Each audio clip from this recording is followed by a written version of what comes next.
capital controls are coming. Australia, Europe, and even the USA. I mean, the USA has one of the hardest capital controls of them all. Even if you leave the country, you still owe them taxes. And additionally to all those capital controls, there's also now coming a huge AI deflationary force onto us that will drive unemployment high and accelerate government printing of money. And this is why today's guest, Adam Hudson, a genius guy who owned it all, the $1 million beachfront house, the watches, the cars, everything you can dream of. And he sold it all for Bitcoin, freedom, and optionality. Adam gave us a masterclass in what true wealth really means and how you can take advantage of the next macro levels that are coming towards us. And he connects that all with an amazing personal story in today's podcast. Enjoy.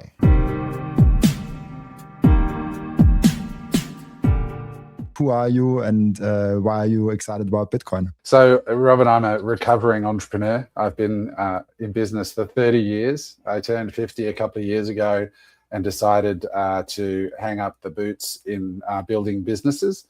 In that time, I started tons of businesses, failed at most of them, won at a small handful of them, which fortunately put me in a very good position. And look, I came to Bitcoin probably like everybody, like Anthony Pompliano says, we all come for the money. No matter what people say, we all come for the money initially, but we stay for the revolution, right? And I bought Bitcoin the first time when I think it was like $4,000 or something. And then I ran it up and managed to sell it at what seemed to be a very prescient moment, which was about a month, or not even that, a couple of weeks before the big crash when it went back down. And then I bought it again later, and that's when I got really. The first time it was just purely like speculative, buy it to make money, but then I really got interested in the technology, and once I got orange pilled and really understood what it was, it's you know, on our podcast we started off as an entrepreneurial show, but I contacted my business partners and said, look, you guys run with it now, because I'm not really interested in anything intellectually other than Bitcoin. And that's really all I want to talk about. So I only want to interview Bitcoin guests. I'm only interested really in talking about it, because once you understand Bitcoin, it has so many vectors to the story that are intellectually fascinating, spiritually engaging. It's just the right thing to do. And at this time in my life, I really only want to do things that resonate with me on all those levels. And so I spend part of my time now just advocating for and teaching people what Bitcoin offers. I love that. And it's very true. And it's also something that I've seen in a lot of Bitcoiners, that once they like get into that, they're like, oh, wait, I have to get all my energy right now on that one. And it was especially also with Miso.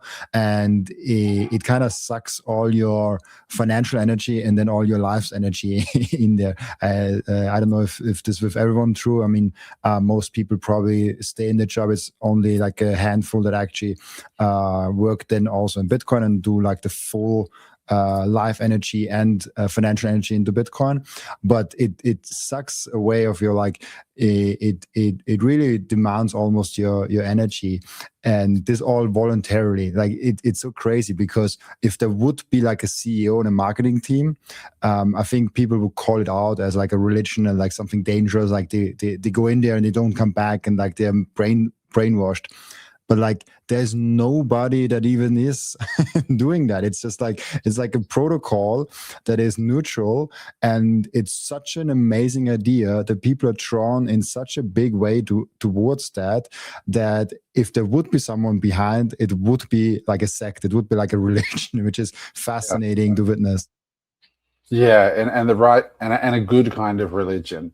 You know, like if I was to pick a religion, I'd be Buddhist, because one of the Buddhist tenets is there's no God. there's no person at the top of Buddhism. Buddhism is a set of values. And, you know, there's a great book, if you haven't read it, by the way, called The Tao of Bitcoin. And it talks about all of the overlaps between the Tao and the Bitcoin technology and network. So yeah, it's a wonderful technology. It's definitely, in my opinion, a gift to humanity that right now is still largely misunderstood. But once people sort of really go deep, it's very powerful and life-changing. What is for you the most interesting thing around Bitcoin? Because like we spend so much time in there, and there's so many different aspects of it. Like, what is the thing that you kind of keep coming back in Bitcoin?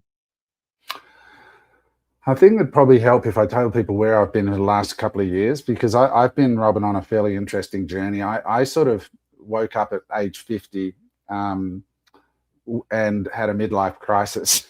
So I was, from the outside looking in, people would look at my life and go, this guy is objectively successful. I had the multi-million-dollar home on the beach, which I owned, freehold. I have big investment property, which I'd paid off, all industrial buildings and traditional assets, brand new Porsche, all the stuff, right?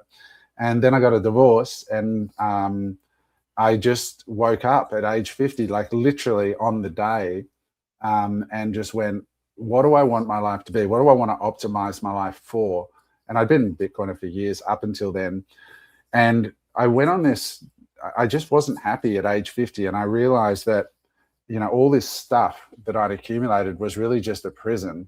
And I hadn't actually up until that time started using Bitcoin. I was actually just an investor, and I'd created quite a decent stack.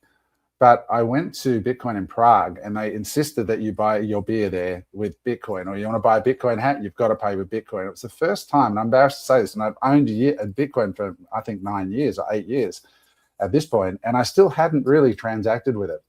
And when I started transacting with it, and when I went to the Bitcoin Way, who I know you guys do work with, they said, Adam, what are you doing for custody? And I explained I was in a multi-sig setup, and they said, all right, we're going to get you on a proper self-custody.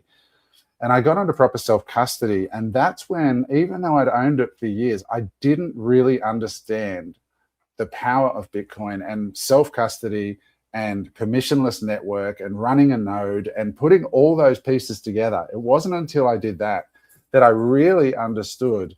I understood the theory, but it wasn't until I actually really deeply understood how that all worked that I started to really understand the concept of permissionless money. And I sold everything in Australia. I sold my home, all my buildings.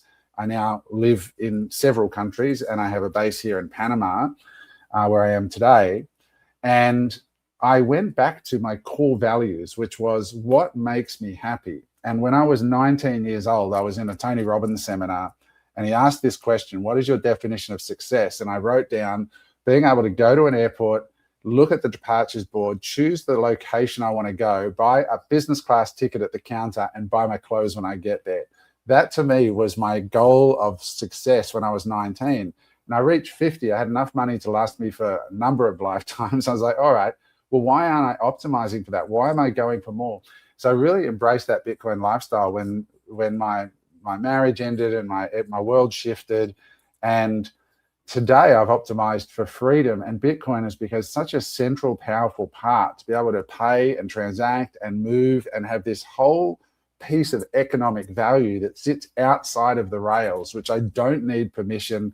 Like this morning, I get paid, most of my income now comes in Bitcoin, and I pay my partners in Bitcoin, and I don't need anyone's permission. I don't need to log on to an internet banking service and hope that they're going to provide it. A few weeks ago, I made an investment in a piece of real estate in Bali. It was $500,000. And I said, can I pay Bitcoin? And they're like, no, you have to pay cash. And I said, okay, so I paid them. And a few days later, I get all these emails from them saying, look, our bank has asked for proof of funds. They want to see the contracts or wherever that money that you gave us came from. So you have to give them the contracts of sale of your real estate in Australia. This is a bank that I'm not doing business with, that I'm just a client of their customer. And unless I give that to them, that customer is not going to have my $500,000. Whereas I said to them, if you'd let me pay you in Bitcoin, it would have been settled on chain in 10 minutes. You guys could have liquidated it out to any currency you want without any permission, and we wouldn't be having this conversation, and you wouldn't be sitting here begging me to agree to give all this private information to your bank. And so it really, when you start to understand, I could have logged in, done it from wherever I was, and it's just so, and I could have transferred the money for like 20 cents to them. It's just like, and 10 minutes later it's there. So, you know, when you really start to free up and you start to get global and you start to deal with banking rails and governments because you're relocating and setting up new residencies, you start to realize the power of not being desperate to need banks and to need permission for anything. It's just so powerful. Yeah, it's I think the banking system, because we always say like Bitcoin versus the banks, Bitcoin versus like, I think the banking system will kill itself anyways. I think Bitcoin is just like the best alternative that will arise and make the banking killing themselves even further, because people are pissed at banks at every level. I know people that have almost no money that are pissed at banks, and people that are extremely wealthy that are pissed at banks, and in every single jurisdiction. And there's no exception to that. They should be. Like I rarely touch fiat cash these days, and I'm here in Panama. And if you get pulled over in Panama, and you need to get out of a speeding ticket, I've been told, you know, you just need to have $10 in your pocket, right? So I was like, all right, so I better get some cash. So I go. There's a big shopping mall just here, and I went to an ATM and pulled out $100. They charged me $7 US to pull out $100 out of an ATM. I'm like, how are people allowing this? What? Like, it's just wild to me that, you know, this system exists and people think Bitcoin's the scam, you know. I had dinner with a friend last night. He lives on a Bitcoin stand, and we were both sort of having a laugh because people go, well, aren't you Bitcoiners, you know, like you're down 50% from the all-time high? And I said, dude, all that means is that our steak and beer is twice the price for a year. You, meanwhile, living in your country, are giving up 40% of your income every year in taxes. We're here in Panama enjoying, at least it's only 1 year we're giving up part of our income. You're doing it every year as a taxpayer and wherever you are, like Australia. So it's a whole different way of looking at the world when you start to really understand it. Yeah, it's really true. When you, how do you actually look at the current market? Because like I definitely was not suspecting or expecting the Q4 to play out like that. I mean, obviously, Bitcoin always does what we least expect it to do. But how do you look at the current situation? I think most Bitcoiners are lying if they're saying, oh, I wasn't disappointed that we didn't moon, right? Like, I think it was an underwhelming bull run, right? Like, and especially considering all of the positivity that has flown into the space. Like, if you'd said to a Bitcoiner 4 years ago, Robin, in 2025, you're going to have a pro-Bitcoin White House, you're going to have the most successful ETFs in the history of the world are going to be Bitcoin, with over 100 billion having flowed into Bitcoin ETFs.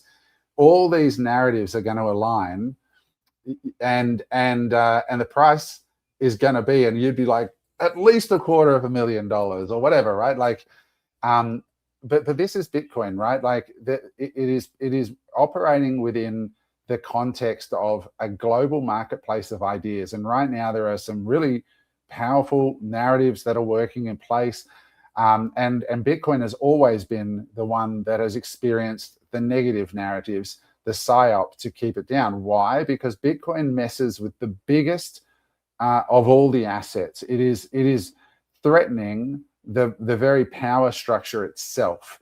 And so I believe that it's constantly under attack and constantly will be under attack, and we're still in the throes of this fight.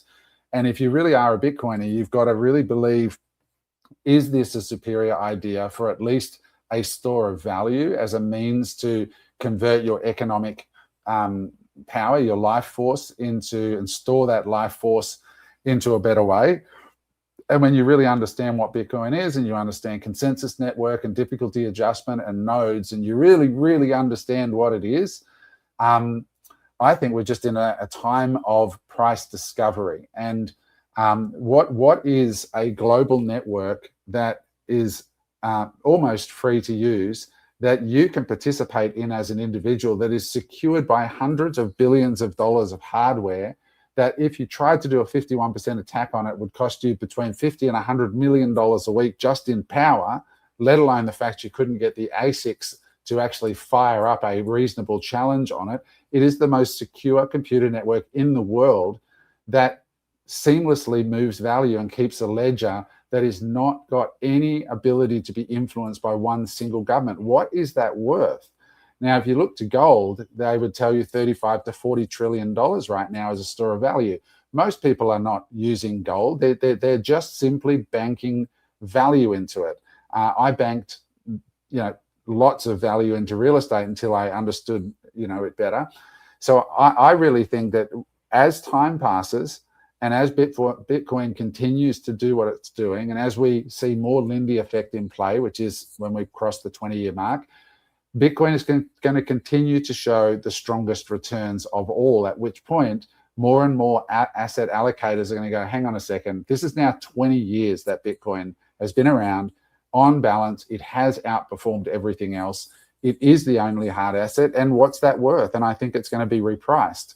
But it's just a matter of time. You've just got to be patient. The greatest ideas, Amazon had like 8 drawdowns of 80% or more before it became an established stock and one of the most successful companies in the world. So I just think we're in that phase of price discovery, and we look to gold, and I think we're far superior to gold in pretty much every metric that there is when it comes to a store of value. Yeah, the only thing gold has going is the history, and that never plays out for incumbent systems to stick around. But it's actually interesting because I think this cycle is the best for news and fundamentals. If you look at what all the things that are happening with Bitcoin, how stable it is, how the network is looking, how the news are coming out with like the pro Bitcoin White House and everything like that. But it's the worst for the price. It's like the price is underwhelming, and it's for the first time where I'm like, I cannot really comprehend why. Like, for example, the 2021 I think was kind of sold short because of the FTX and Celsius things that were happening. Also, Elon like played a role a little bit probably. Then there was the China ban. There was a lot of things that you could point towards that say like, yeah, there was a lot of pressure on Bitcoin at that time, just from market force. But this time, like everything is going amazing. And if everything is going amazing, at the same time the price is crashing, like this is the opportunity that investors have. And I had so many people that say like, oh, 126, it's so expensive. Now it's a 60K or like 66 or whatever the price is, and now they're afraid. And I'm like, okay, like you will never get into Bitcoin. you will probably own some IOU at some point when it's like 2 million. Well, I always say to people who want to wait for the bottom, what they're really good at is waiting. So when it gets to the bottom, they're still waiting for it to go lower, and then it moves against them at some point. And then they go, oh, you know what I'm going to do? Guess what? I'm a waiter, so I'm going to wait again. And so at the end of the day, I over the years have sort of become a DCA person. Like this morning, I bought more Bitcoin, like literally this morning. I bought Bitcoin at I think the highest I paid was 115. And then I bought at 108, then I bought at 100, then I bought at 90, then I bought at 80, then I bought at 70, whatever it is today, 65 or 70 or whatever it is. So, I always say to people, at the end of the day, if you want to be a Bitcoiner, you have to do the work. There's no replacing proof of work and really understanding what it is you own.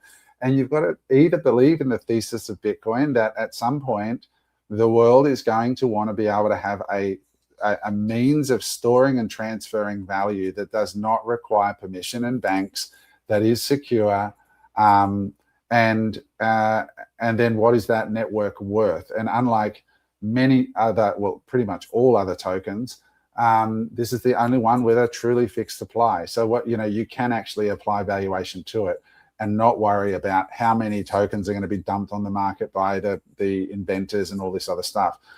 But I think, Robin, also we have had a huge rotation. We've seen a lot of OGs selling out at the $100,000. And I think Jordi Visser's piece where, Bitcoin is having its IPO moment, where, the founders or the early investors are cashing out. That was a huge reality. But if you look over the last year, the market structure has changed. Retail has all but disappeared, and banks, governments, and institutions are stacking and still stacking now. So I think people are out of cash because fiat has ruined them. Like fiat and inflation has caught up. Nobody in retail has money. They're all broke, and so the only money coming in now is institutional at the moment. But, people being people, they buy when it's high and they sell when it's low. That's why most people are broke. A very good summary. You spoke before about the fight, and I'm really interested in that because we have this tension where Bitcoin will change a lot of structures, I think, in our financial system, but in general in our society, and I think also in political and nation state level. But at the other side, the nation state level, like politicians already kind of adopted. The central banks definitely they fight it like like hell. I mean, if you hear how Christine Lagarde talks about Bitcoin and all of that, it's rather disappointing. But they just like try to fight it as good as possible.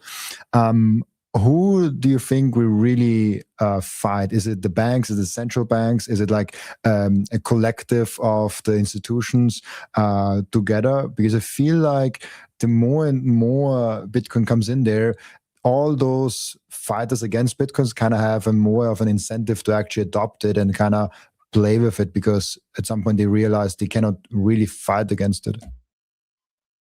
Well, I mean, in short, those who benefit from the old system will fight it. So, right, like those who are benefiting from the corrupt monetary system, the money printer, will fight it, because that's how humans are. Unfortunately, humans are disappointing. So, in short, that's the short answer. But I think that there's a few things happening at the moment that are really interesting. And it'll be interesting to see how they play out. And I think they're going to sort of create a split or a division in the world, unlike what we've ever seen. I think open claw is a genie that's been let out of the bottle that is going to prove to be a defining moment in humanity's history, in my opinion. I think it's going to be the thing that triggers mass unemployment very quickly. I think within 2 years, the world is going to look very, very different. We're going to see announcement after announcement after announcement of corporations and companies laying off people.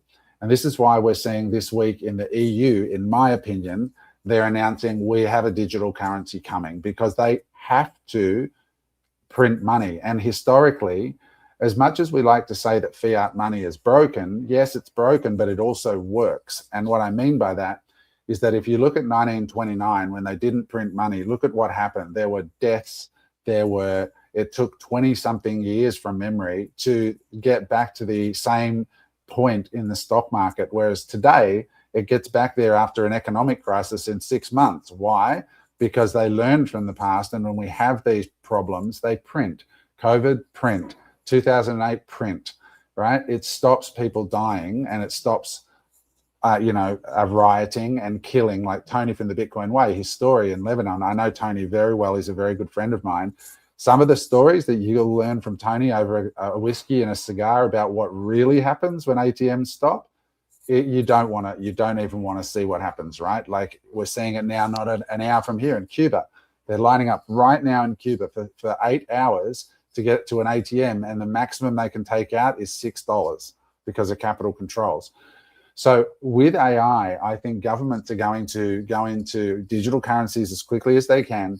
They're going to print like crazy, and it's going to enslave people into a system where the government has maximum surveillance and can control where you can spend your money, what you can spend it on. They won't have to tax you because they'll just be able to take it, right? There won't be a permission required. And I think in that world, I don't see any other way around it, because corporations and businesses either use the gunpowder that is AI or end up getting shot. That's the reality. And so you are going to see mass unemployment. You're going to see governments print and issue digital currencies. And the only off-ramp in that world is permissionless money, Bitcoin, which is the ability to transact peer-to-peer as the white paper always intended. And that's when people start. I'm about to do a conference, and I'm only going to accept Bitcoin because I want people to experience, most of them for the first time in their lives, what it is to transfer value from peer to peer without an intermediary. That is a revolutionary idea that can only be fully understood when you force them to do it. And so big nod to sort of, the Bitcoin Prague event, because I think that's one of the highest signal, best Bitcoin events in the world. They banned fiat in the event, and it was the best thing ever. So I think that's the world we're heading to. I think AI is going to start. I mean, we saw Brian Armstrong last week announce that they are enabling AI agents to trade crypto accounts on your behalf. It is inevitable that we are going to see a massive adoption, in my opinion, when AIs can't use fiat. They have to use digital, right? They have to use, either, shitcoins or Bitcoin. And I think AI will quickly figure out who's who and what's for what. So it's going to be very interesting times, Robin. The first thing that every Bitcoiner does, and the most important activity that every Bitcoiner keeps on doing, is buying Bitcoin. And I personally use Relai to buy and sometimes also spend or sell my Bitcoin. And there are two main reasons why I do so. The first one is it's Bitcoin only. They do not do any shit coins. They do not do any cryptos, any stocks, or anything else. This is a tool, an app that is fully focused only and solely on Bitcoin. The second one is self-custody. They give you the keys to your Bitcoin the moment you buy them. You never give them the control over your Bitcoin, and you don't have to trust them because you can verify that you and only you have the keys to your Bitcoin. There's no third-party risk. There's no freezing of your assets. There's no rug pulling. There's nothing of that. Download Relai, the app,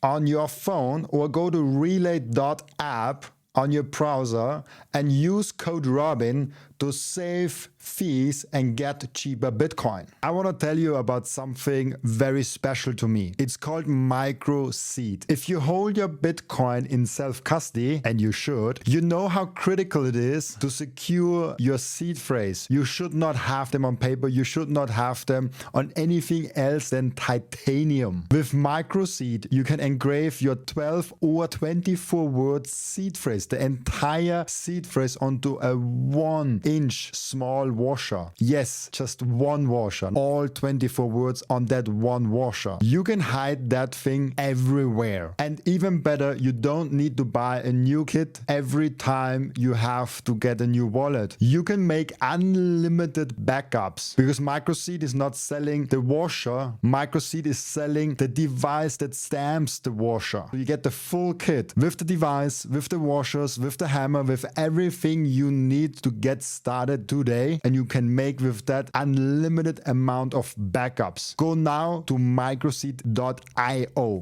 The open claw thing is very interesting for me because the inventor Peter Steinberger is actually coming very close from my hometown, from Upper Austria in Austria, and it went viral I think this week because he is now going to open AI in America, and he's one of the examples I'm now pointing towards. That talent is leaving Europe to go somewhere else. USA is obviously a big one, but also just like going to global players around the world, but they are leaving Europe. And this hit home for me because he's really, like, Austria is very small, if you see it on the map, and Upper Austria is even smaller, and OpenClaw comes from Upper Austria. Peter Steinberger was in HTL Braunau. I was almost at that school. I got into two schools, and this was one of them. I decided against that school. I guess maybe it was a mistake after all. But this was really interesting for me that, like, such a big talent, obviously, is going from Europe to America. And I think you are also from Australia, if I'm not mistaken. Yeah. And you also now left. So there's like a really interesting dynamic. I think that AI, Bitcoin, just like remote work and globalization in general will enable where people no longer stay in countries just because they are born there. They will be in the country where they are treated best. And now money is borderless. Work can be borderless. Then you're like, why do I stay? Like, what's keeping me? Yeah, friends and family, maybe, but like that's a crazy shift that's currently happening. I see it everywhere. I've been gone for over a year, and I have homes in 3 parts of the world, and I travel, fairly consistently. But I see it all the time. I see people just saying, I've had enough. I've had enough of the tyranny. In Australia, you're basically working till Thursday morning for the government if you're a producer. If you're doing at all well, your tax bracket is up there. And they're having enough. Their free speech is being taken away. The housing affordability crisis is basically young people can't buy a home anymore in Australia. And when that happens, the knock-on effects are terrible for the country because they don't feel they have agency in the country anymore. And when that happens, it's terrible. And the knock-on effects of inflation are just terrifying. It basically, one of the biggest things is people don't have kids anymore because they can't afford to live, right? And if you can't have kids, then it's really problematic because that's one of the most fulfilling things humans can do. And it's what moves our society forward. But when broken money stops child production, and people go, what's really the problem? The problem is your corrupt politicians are inept. They can't resist money printers. And Australia, one of the reasons I left is it's become a socialist country officially now, because about a year ago, we crossed the Rubicon, and now more than 50% of the voting population of Australia relies on a government job or a government subsidy as their principal form of income. So what that means is from now going forward, when we go to the polls, whichever politician promises the most free stuff to the majority of the people who rely on the money printer, they win. So it's going to be a long road out of that. And it's very hard in a democracy to get elected under an austerity platform. So it's, I think, you've got to play the cards that are in front of you today. And that's why I left. Panama is my base. Panama is a very, very free country. It's well located. It's on the Eastern time zone of the United States. It's close to South America, close to the US. Great place to live. And I spend months here, and I spend months in Bali and months in south of France. So yeah, the world is changing. How do you think this will continue? Like, what is the end game here? Is there like the global borders kind of like less and less important, or is this because like the sovereign individual kind of playing out? I think they're more important to the governments. I think what you're going to see in Europe, where was it that just announced the unrealized capital gains tax in Europe? Netherlands. Netherlands. That's wild. What a concept, right? Literally still, they don't participate in the downside, but they're happy to take the upside every single year with no investment in the person. It's wild to me. Why would you stay? It's absolutely insane. So I think what you're going to see is desperate Western governments that are collapsing, running the old playbook of, don't worry, we're going to steal from the rich. But the bar for what's rich is going to get dropped lower and lower and lower, because with inflation these days, like if you're a millionaire, it doesn't really mean much. Like in Australia, the average family is a millionaire. All that means is they own a home, right? Like if you go to places like Indonesia, they give you a home if you're Indonesian. Indonesians have their own home as well. It's not as fancy as an Australian home, but they have their own homes. So you're going to see this world where failing governments are going to restrict movement. There'll be capital controls, and then there'll be physical border controls. We're seeing in Australia now, if you owe the tax office a large amount, they stop you at the airport from leaving. America taxes their citizens globally, no matter where you move. Even if you leave the country and you set up in Thailand, you've still got to remit a tax return in the US. I think more countries are going to adopt that. I've seen countries now where when you leave, they tax you for 5 years after you left as if you're still there. I think this is going to increase. And then there are going to be a few countries like Panama, like Uruguay, Paraguay, maybe other countries around the world that make a business out of attracting those high net worth individuals. And Andrew from the Nomad Capitalist says it best: go where you're treated best. And I went to his conference last year. I spoke at that conference, and I see a very bright future for his community and people who are helping people with that relocation. Because the truth is, if you try to tax the rich, they move. Look at Dubai. Dubai is booming, like absolutely wild what's happening in Dubai, because people are just getting treated better, right? It's safe. The banks are good. You can get a beautiful property there. Like, it's a silly idea to think you're going to just keep taxing people. People are just going to move. And this again is a use case for Bitcoin. If you've got rich people, how many of them are going to go, you know what, I should stick $1 million, just $1 million into Bitcoin, just so if something happens with the banking rails, I've got this economic power in cold storage that I can just jump on a plane and move, and I've still got a little backup there, right? The world's going to wake up to it, because the West is failing. It's not an opinion, it's failing. And the currency, people sort of laugh about Bitcoin going up and down. I'm like, dude, do you own US dollars? I mean, that's the best of them. And it's down 95% in the last 100 years. Like, since COVID, it's down by half, right? Like, if you saw it on a chart, it looks like a shitcoin. The only difference is they hide it in inflation. That's it. That's the trick. But people just don't see the trick because they're uneducated and they're living on a high time preference where they're so busy just trying to feed their family and their kids that they don't know they're being played. It's super interesting because I see countries like the Netherlands, but also like most countries in Europe that say, okay, we want to catch the social welfare. So like we want to have a great social net and we want to increase social welfare and like basically attract the people that want to benefit from that social network. But at the same time, they're trying to tax the rich. So I'm like, okay, you're so incentivizing people to come to your country that don't want to work, and you're incentivizing the people in the country to do not work, and the people that do work and provide jobs, that provide the income for the country. Them you want to punish and basically drive out of your own country. That's a failing formula.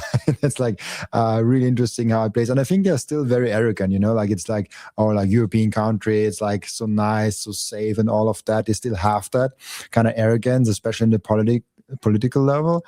I don't know. They probably need like another 10, 20 years to wake up. What do you think? 100%. I mean, the only way they're going to really get it is when people start moving.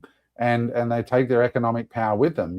It's expensive and it's hard. Well, at least for Australians. Like in Australia, we have a thing called deemed disposal rules, which mean if you're going to hand in your resignation with the tax department, you have to assess your estate and pay capital gains on your assets as if you'd sold them. And it's a big disincentive to leave, right? I paid that bill. It was a big bill, right? But now I'm free. But more and more people will do it. But I think they're going to do it when they start to really see what's coming down the line. And I just don't think people realize how vulnerable they are right now. Anybody who's got a job right now, very few jobs are safe. There are some, but very few are safe from what's coming. And when they lose their job and when they start to realize, hang on, I'm going to be swept into a world of digital currency and so on, that's when they're going to start to realize, oh, hang on a second. It's going to be interesting. But yeah, you're right. I mean, the governments do have a level of arrogance. And I really also don't think people understand how deeply freaking incompetent and stupid these people are that we have leading our countries.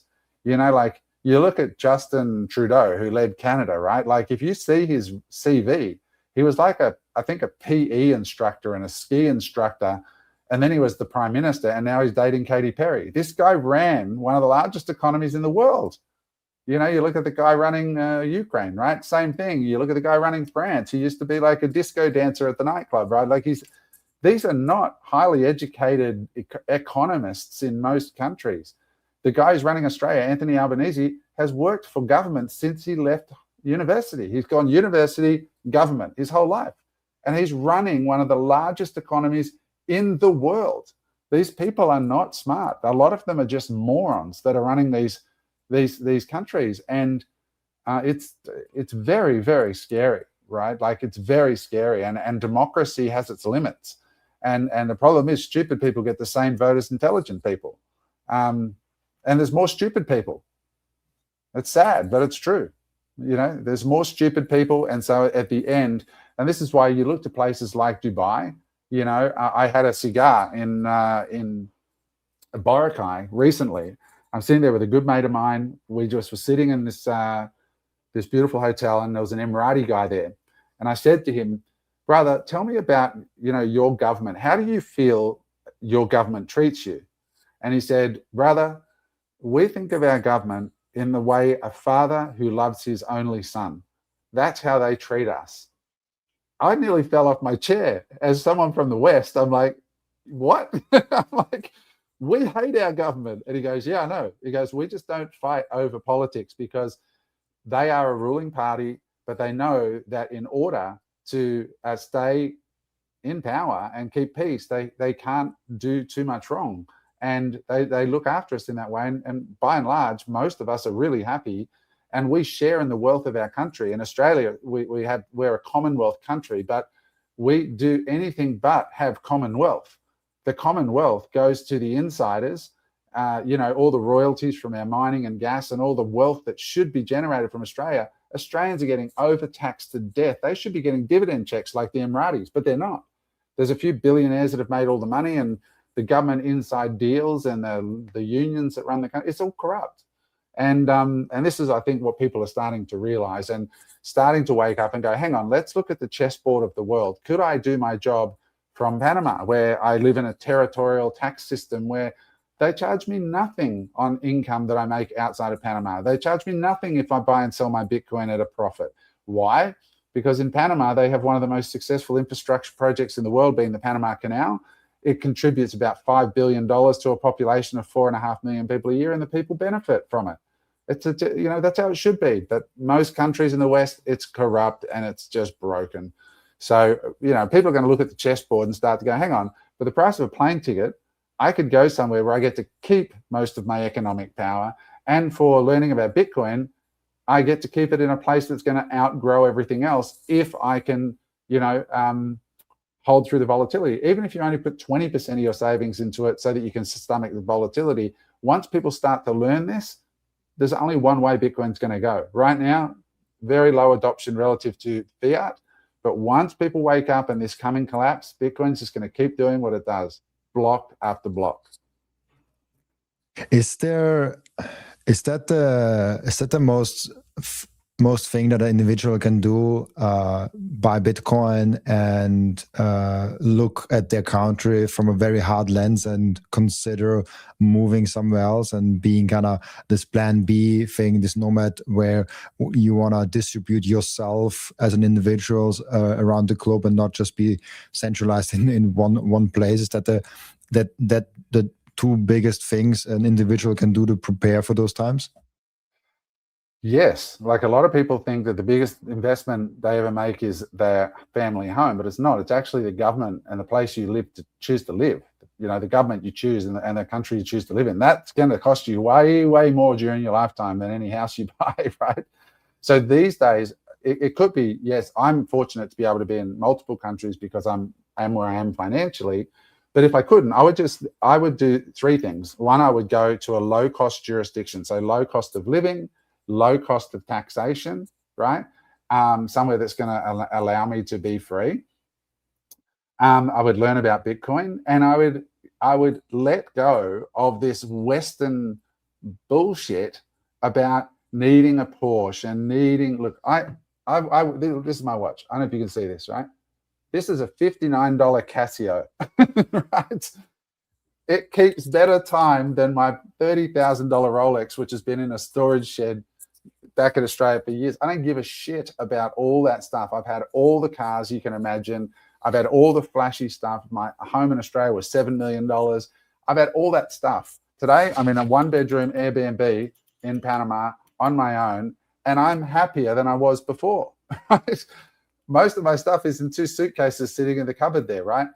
I don't need stuff. Life is not stuff. And when you let go of needing to virtue signal and show I'm something because I'm wearing a Rolex, right?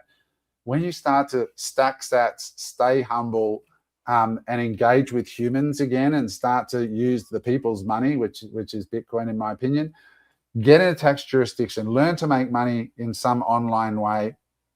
And look, it could be, Robin, as simple as once you get into Bitcoin, there are so many businesses in the Bitcoin ecosystem that need soldiers, right? That would love to employ people who get Bitcoin and advocate for Bitcoin. You've got a Bitcoin channel. I'm sure that you make money from advertisers and affiliate relationships by just spreading the good news, right? There's so many ways to make an income. And if you live in a low cost, low tax environment. They're everywhere all over the world, you know.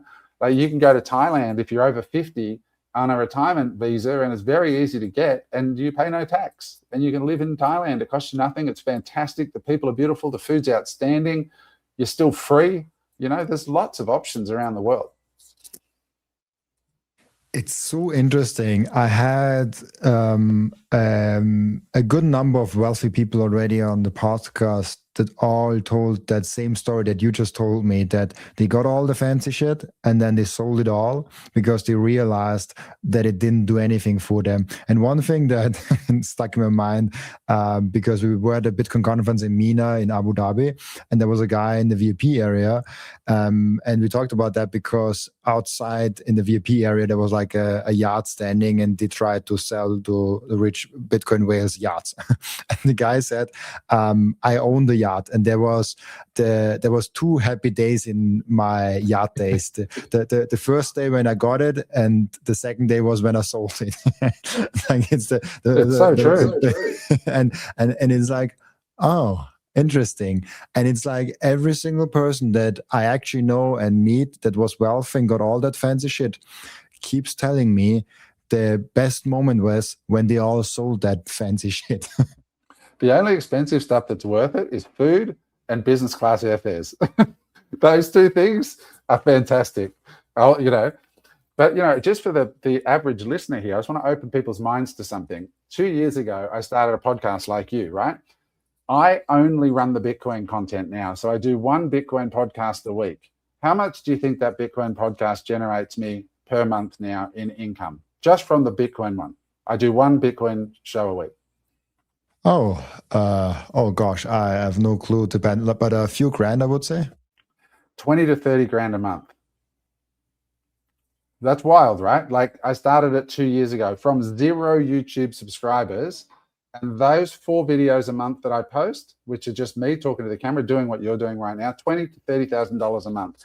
And I say that not to boast. I say this to open listeners' minds to possibilities of what's out there. And all that you're doing and all that I'm doing is sending emails to people going, hey, dude, you're a Bitcoiner. Would you like to come on my show? Like, and all you're doing is asking me questions, right? Anybody can do that, right? And then after that, it's about finding the right relationships to come and work with you, who a percentage of your audience are going to want the goods and services. And it comes down to, do I trust Robin? Yeah, I trust Robin. I think Robin's a great guy. You've got, by the way, an outstanding reputation. And so people trust you, right? And so if you endorse a product or service that they need, genuinely need on that journey, then you get paid for the attention that you have put the effort in to gain. That is just one example of, I'm a 50-year-old dude starting a YouTube channel, and I make more than most people from 1 video a week that takes me an hour, right? So that's $5,000 to $6,000 or $7,000 a week, right? Like it's a lot of money. For most people. It would certainly enable them to live anywhere in the world. That's just 1 income stream, and I have tons of them. So, you know, people just need to wake up and realize there's a big world out there, and when you find what you're passionate about, there's millions of ways to make money. The most important thing for your Bitcoin journey is not buying Bitcoin, but it's how to keep them. And yes, you have maybe the right tools, but how do you actually go ahead and stick it all together so it's the most secure for you personally? Self-custody is a deeply personalized journey, and the Bitcoin way is helping you exactly finding that correct setup for you personally. They are also helping you with securing your own cybersecurity. And if you want to go 1 step above all that, you can even get a consultation for a Plan B residency. Go to thebitcoinway.com/Robin and you will get a 30-minute free consultation. I finally and officially mine Bitcoin. This is not just something to stack more Satoshis, but it's most importantly also to support the network. Individual miners are the ones that keep the Bitcoin network decentralized. And by the way, you get KYC free Bitcoin. That's why I use Simple Mining. I get an actual proper Bitcoin miner. They set it up for me. They repair it if it breaks down. And most importantly, they let me choose the pool and even connect my own full node. I'm completely sovereign and I'm completely in control, and I can sign up with Ocean, no account needed. I just give them a Bitcoin address and then there's mining going on. No KYC, nothing. So if you're ready to mine Bitcoin, go to simplemining.io, tell them you come from Robin, and let's mine Bitcoin together. Yeah, this is very true, and you can probably relate to that because I'm young, and this is literally my second or first business, however you want to see it. And I started this whole thing when about 2 years ago, I think almost exactly 2 years ago in March, in March 2 years ago. And I had no income secured. There was nothing. A few people think like, oh yeah, you had the sponsors at the beginning, you had this. There was like nothing really that I had when I started that journey. And the reason I did it was, when I don't do it, I don't invest the time possible to make it happen in the first place. So I took a small risk and said, hey, I'll just quit the job that I had for 6 years already. For a young dude, that's a long time to work on one company. And I said, I will just jump into that and see what happens. The amazing thing that happened is the savings that I had in Bitcoin, I never had to touch, because all of a sudden I had 60, 70, 80 hours a week time to make my own thing happen. And the 40 hours a week job drained all my energy that I couldn't work on anything else beside that. Now, you can probably work 40 hours and make a half-time job next to it, and probably is a better and safer choice for you. For me personally, it didn't work. I needed to be focused, laser focused on one thing. And as soon as I did that, all the things started working. My YouTube went off the ground. I got a new sponsor. I got off the ground. It was not a lot in the beginning, but it was already something that I could live on. And from the first month onwards, I never had to sell any Bitcoin, and I could always sustain myself somehow with some income. And I think it's just you had a life before, you had experience before, you're a really good speaker, and you had a lot of experience before in building businesses. And so if someone now says oh yeah, but he's great, and he had all those things already before the podcast, I didn't have anything. I was literally a 25-year-old Austrian boy with no money, no fame, nothing. I just started that whole thing, and I somehow made it with a lot of dedication. And so I just wanted to highlight that with your story together, because I don't think you need anything to actually get started. Just a lot of willpower and a little smart you have to be. You have to know how to ask AI on Google for stuff. I got a friend in Melbourne, Australia, and he got onto the AI music thing early. He's actually a tech guy, but just hated what he was doing. And then when AI, like Suno, which is an AI music app, came out, he started making songs and then making albums and creating virtual bands a year ago, right? And I encouraged him and I said, dude, just double down on this. If you love it, start a channel on how to create. And he's got a channel called DIY AI, I think it's called. Anyway, and now he's got Suno is a sponsor, and he's making money from his YouTube. He goes, this is blowing my mind. I love AI music, and now I've become a source of educating people on how to make AI music. He's got community there. He's got everything happening.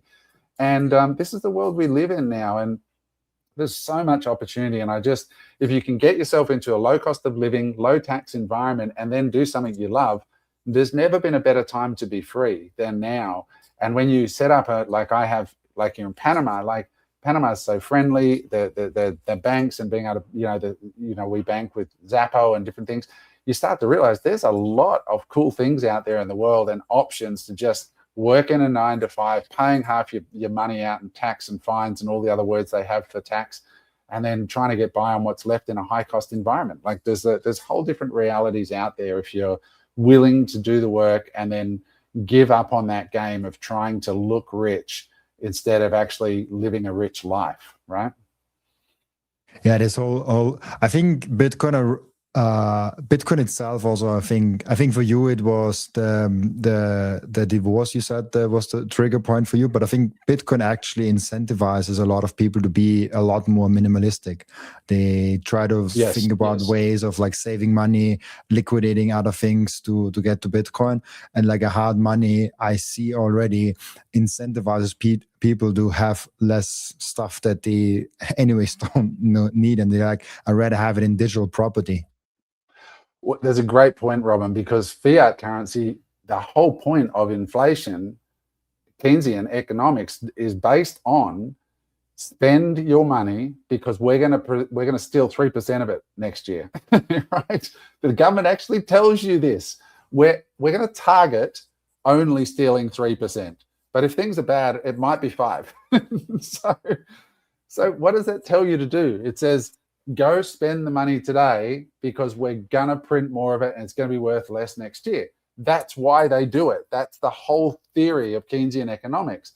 Bitcoin says, don't spend it today because this is hard money and there are more users coming into the network all the time, and this money's going up in value, not down over a period of time. If you look at it in a 4-year, if you put the 4-year goggles on, it's going up. Nobody has bought Bitcoin and held it for 4 years and lost money. So everybody is up. So Bitcoin over a 4-year term, up. Fiat absolutely mathematically programmed down every year. Every year there is more money being printed. So you're right. The incentives couldn't be more different. Bitcoiners are incentivized to save. Fiaters are incentivized to spend. Therein lies the fundamental difference. And which of those two people generally are going to get rich? Is it the savers or is it the spenders? It's the people who save. Yeah, we have so much theft going on every day that people don't realize the tax, the inflation, all of the small fees that you have to pay, and then you have to pay this and that also. And you're like, oh, I'm already paying taxes. Why do I have to also have to pay this? And then there's social insurance. Why do I have to pay social insurance if I already pay taxes? Can I opt out of social insurance? No, you can't. Okay, it's a tax. So why is it not already included in taxes? Robin, I went home to Australia recently and I got off the plane and I got in my car and I got a phone call from a government office saying, you've got to complete this survey because you're a business owner in Australia. I said, I don't want to complete the survey and I don't believe you're from the government. I hung up. I thought it was just a scam. They called me back and I hung up again. Then a senior person called me. No, it turns out I had to do this survey. I said, well, what's the fine if I don't do the survey? And they said, it's $350. I said, all right, do you take Amex? And they're like, no, it's $350 per day that you don't do the survey. This is real. This is real. Every business owner has to complete the survey. So I'm like, all right, send me the survey. I complete the survey. As I finish this, I'm driving along and I see a copper in the bushes waiting for me to go by too fast so they can send me a speeding ticket. Then I have speeding cameras in the back of trucks. Then a bit further down the road, I see the red light cameras. So the camera is seeing if I'm on my phone or whether I go through the light. That is also a tax. So I'm getting taxed if I don't answer their questions, taxed if I get driving too fast, taxed if I go through a red light. Now, yes, all of these things are necessary for civil society, but at what point, where is the line, right? How much tax are they taking through fines and people not complying with their surveys? All of it is after tax, right? Like, if you actually work it out, you fill your gas up at the fuel pump in Australia, there's an excise tax of like 30%. You buy a luxury car, they have luxury car tax, right? Like all these taxes on top of the tax that you pay at the income level. It is a complete rort. And you talk to the average Australian and they're like, govern me harder, baby. Like, give me another tax. I want it. Govern me harder. And once you're out of the system, looking back at it and you don't pay this bullshit anymore, you're like, how do you do this? How do you do this? Right? How do you allow a bank to tell you, sorry, sir, we've frozen that transfer because you're trying to buy cryptocurrency. In Australia, it's getting almost impossible to buy Bitcoin, right? People, as soon as the bank sees that it's going to an exchange, they ban the transaction, right? It's just normal there in Australia now. Capital controls. How do you put up with that shit? But they do, because they're so conditioned. I think it's like Stockholm syndrome, right? They fall in love with their prisoner. with their captor or whatever that is. I think it's called the Stockholm syndrome. It's like, I don't know. It's sick, man. It's really sick. Once you're out, it's just very hard to go back. That's crazy. The capital control. I heard it from many Australians now. It seems to be in Australia even worse than I experience in Europe. So that's crazy for me. I've never got any banking issues, and for me, my bank account is constantly at zero because I all have it all in Bitcoin. So they never made any problems, which I hold them dearly, that they never ask any questions because it seems to be not normal. It's Australia, but the problem is it's the old boiling frog story, right? Like you put a frog in a boiling pot, it'll jump out, but if you put it in a cold pot of water and slowly heat it up, it'll just stay there and die. That's what happens. And Australians now have been raped for so long that that's just normal. That's crazy. One more thing that I want to get into is kind of what you expect in the coming months, maybe also 1-2 years of Bitcoin. People always ask what happens to Bitcoin, and there is the underlying fear and insecurity that they don't understand Bitcoin, and I usually answer with them, yeah, just study Bitcoin harder, and then you no longer ask the question of what's happening in Bitcoin for the next time. But is there something that you expect for Bitcoin to do the next coming months or years? My gut feeling, and this is just a gut feeling, right? But you're right. Like your advice, go read the Bitcoin Standard and then come back to me. I'm not going to give you a prediction because I hate making predictions, but I say go and educate yourself and make your own decision. I don't care. Do what you want to do, right? But my gut feeling, having been a Bitcoiner now for 8 years or so, is I don't think we're in max pain yet. I feel like, Bitcoin's one of those assets that, and it could be different this time. I mean, we didn't have a max high either. So maybe this time the kick in the nuts is going to be slightly less than normal, right? But Bitcoin just has this way of, like, when you think that it's at its worst point, it's just punch you in the guts. It follows up with a knee to the balls, right? Like, I don't feel like we've had the knee to the balls yet. Like, people are not on the ground gasping for air going, that's it. They're not capitulating. I don't feel like we've capitulated yet. But as I say, we also didn't have a blow off top this time, meaning we didn't have all that last minute money, that frothiness. Yeah, some people bought it 120, 125, but it wasn't like last time where it just went boom for like a candlestick to the moon, right? So if I was to my gut feeling says, okay, it could grind sideways and down for a while and it might go into the 50s. And then what'll happen is it'll kick along, it'll look like it's dead, and then all of a sudden there'll be a catalyst, then it'll start moving, and then all of a sudden confidence will start to come back in, and then it'll surge forward. And I think it's times like now where there is really a genuine opportunity to start DCAing now, and if you have a 4-year time horizon, probably quite safely from this point triple your money. Not that I like to think about it in these terms, but I think a tripling to 180 is like a very reasonable expectation, given that we got to 125 in the last cycle. 180 does not seem like high, and we're at 60 now. So it just seems like a really good opportunity to sort of get a 3x on your money in 4 years. There's really not anywhere else in the market.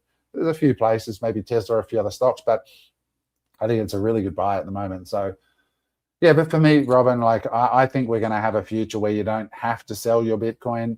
The market's going to come to understand it. The volatility range is going to get lower and lower. And, you could just sell little pieces here and there if you need it for fiat needs. And other than that, you can just keep growing your wealth in a great asset. Yeah. And it all comes back down to like DCA is then the best possible way, because we could literally tomorrow start a skyrocketing ride to 300K, or we go down to like 50 or 40K. Like we have no way of knowing, and the best way to protect yourself is like DCA all the way.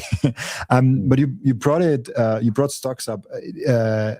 Do you have a look on, or like an overview or like an opinion on treasury companies? Yeah, so I'm not a maxi, right? When I say Bitcoin maxi, what I mean by that is I have still real estate. So I have homes, as I mentioned to you, that I own, and I have a big commercial property still in Australia in partnership with somebody else.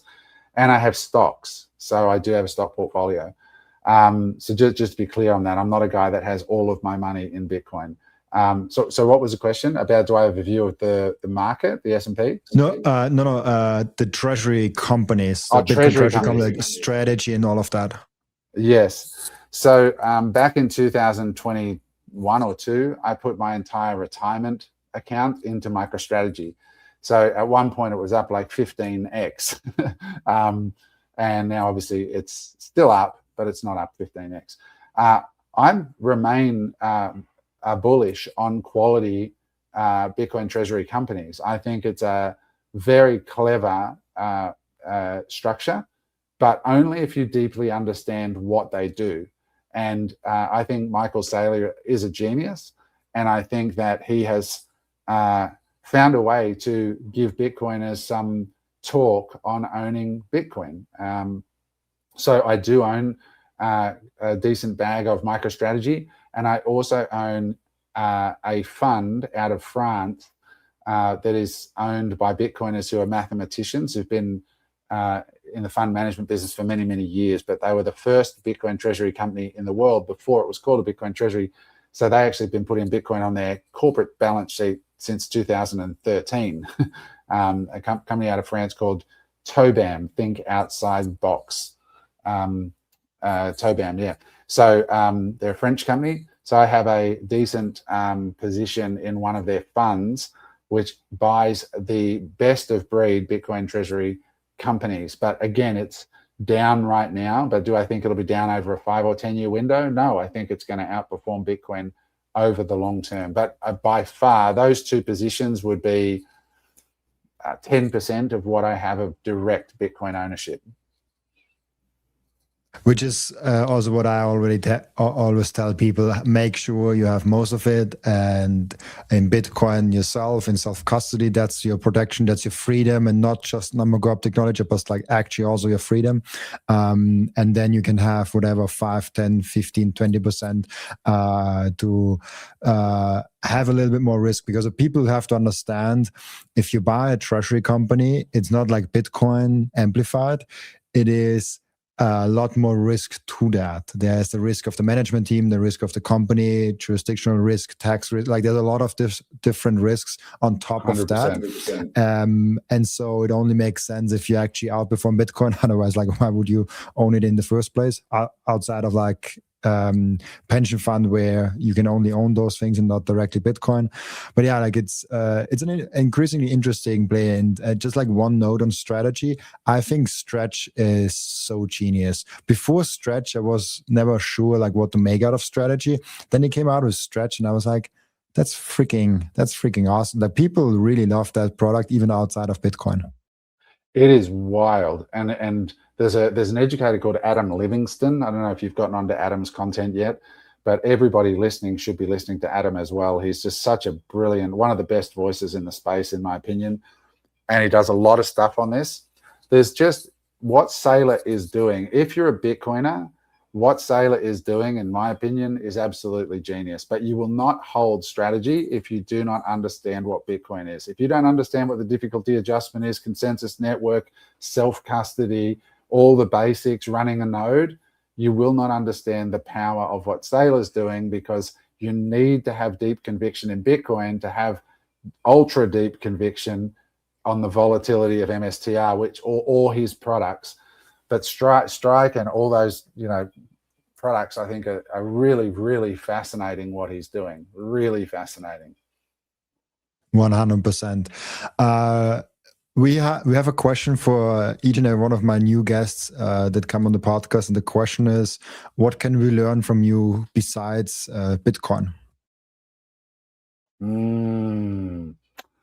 Okay. I'll finish with this. One of the things that's given me the most joy in my life, and I've had all the fancy stuff, but has been giving. I've been a big charity guy for many years. I've worked with the John Fawcett Foundation in Indonesia, where one of my homes is. And for $100, you can basically restore the vision of a blind person. And 10 years ago, I started giving, and now over the years, I've become their largest donor.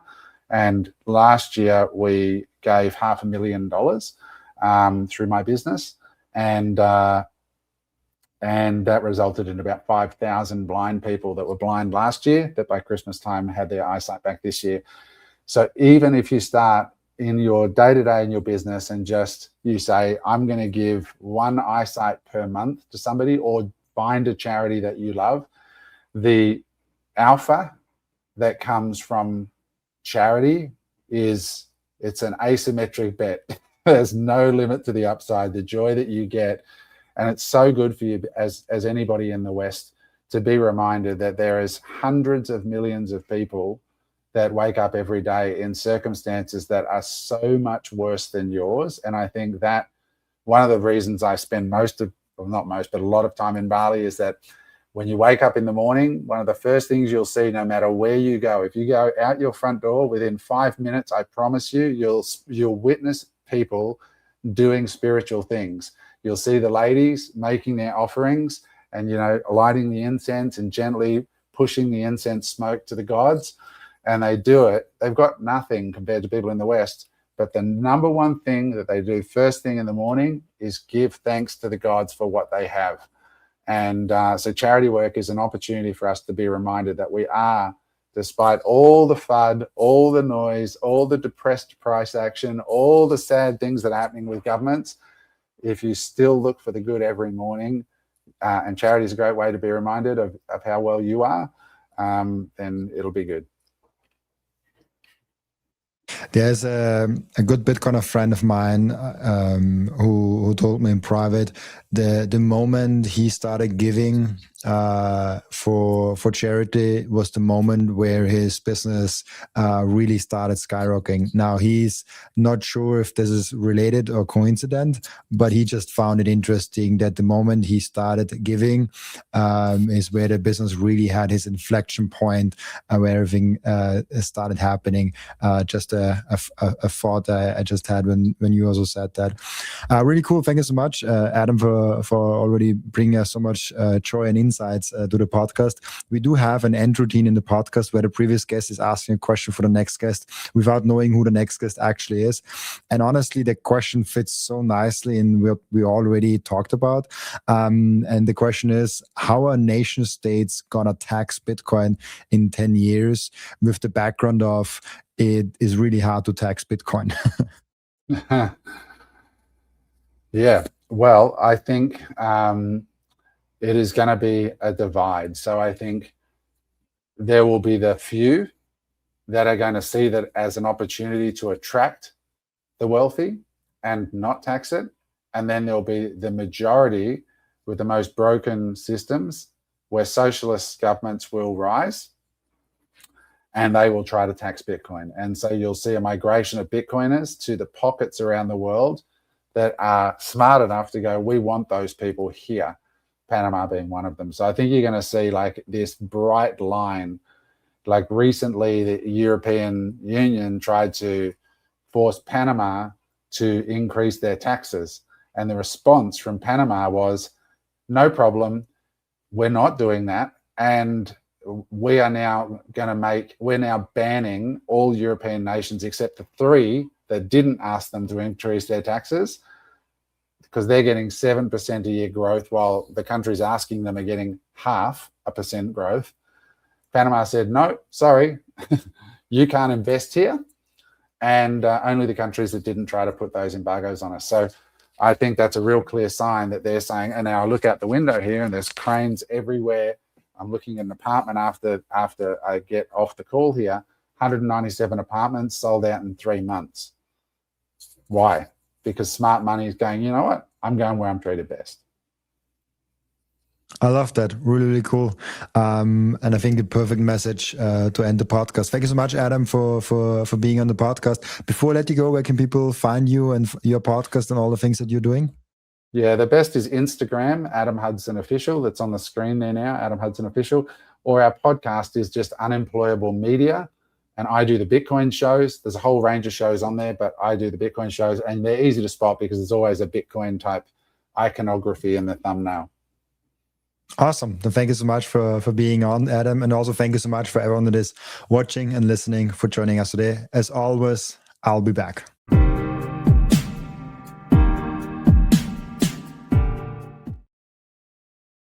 This content is for educational and entertainment purposes only and does not constitute financial advice.